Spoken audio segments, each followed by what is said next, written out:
House Stark is thousands of years old.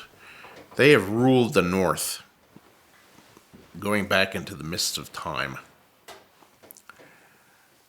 But for the last 300 years, they have only been lords. They have been subservient to the Iron Throne.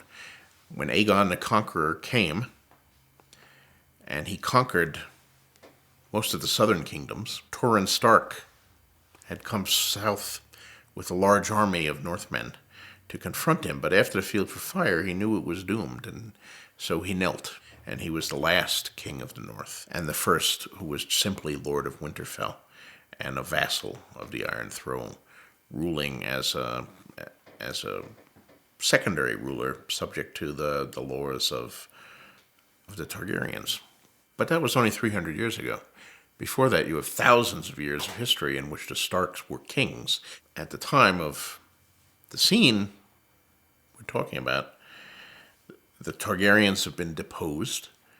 That was the house that Torrhen knelt to, the Targaryens.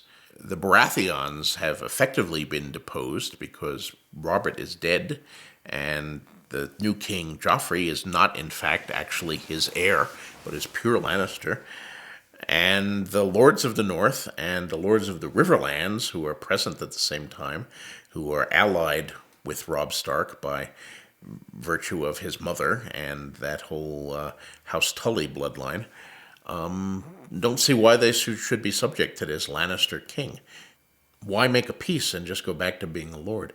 Why not go back to being the separate kingdom again? So they hail Robb as the king in the North, and he becomes the first Stark to actually wear a crown for 300 years.